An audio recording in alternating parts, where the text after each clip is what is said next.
boiling it down to one word is obviously a very complex process.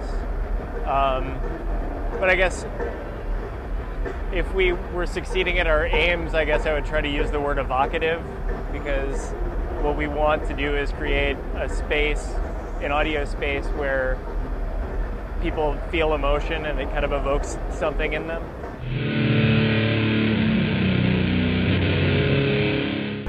Yeah, that was more or less happenstance. We started writing material.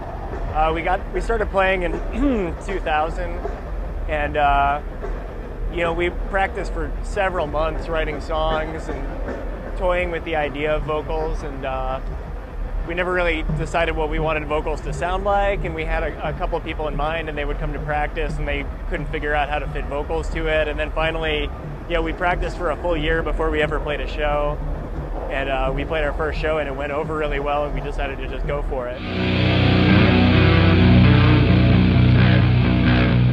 Yeah, I think we were filling out the sonic space from an early stage. We were kind of filling out so much sonic space and putting so many melodies into the guitar lines that it kind of, the space that vocals would sort of function in a band were already kind of covered by the guitars.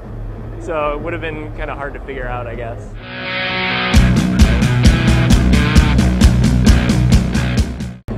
Well, we're starting to record our next record on Tuesday, actually. So I think when you're writing, it's kind of hard to figure out the space that the new material fits in because you live inside it so much. It's going to be easier for me to say how it fits into our overall aesthetic once the record is done.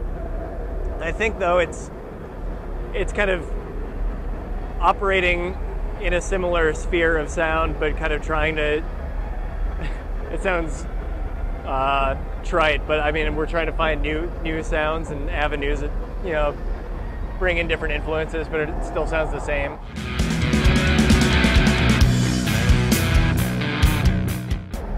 It changed the writing process considerably because he was a very central figure in terms of writing.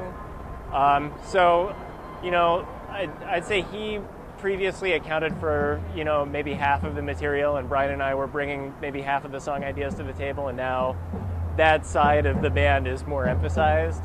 And also, we've always, when we're working on new songs, worked kind of in small groups and then brought it to the band when a piece is more or less almost all the way there. And the smaller groups that we work in was usually like Laurent and myself and Brian and Laurent. So Brian and I haven't really collaborated on that level before, so it's been kind of an interesting challenge, and look forward to hearing how it all sounds recorded.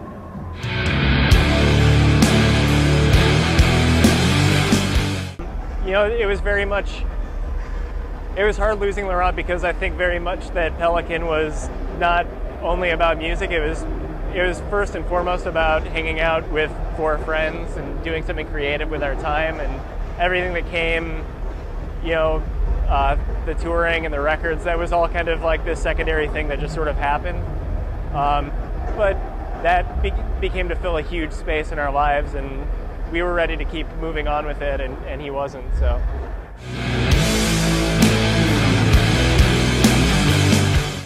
I sort of feel like we don't fit any bill in a way, because we're not strictly metal. We have a lot of like post-hardcore and punk influence as well, and we're all into a bunch of different styles of music, and we kind of have to express a lot of different ideas musically to make it work as an instrumental band. But I think that in a way here helps us stand out because maybe we are probably noticeably different than the other bands, and then it also helps us stick out in other musical worlds as well, because we're maybe heavier than like an indie rock band, but we can fit in on an indie rock bill or wherever. Most recently we played at Bonnaroo, which was probably the biggest thing we've done. I don't know, that was pretty weird. It was fun though, it was really awesome.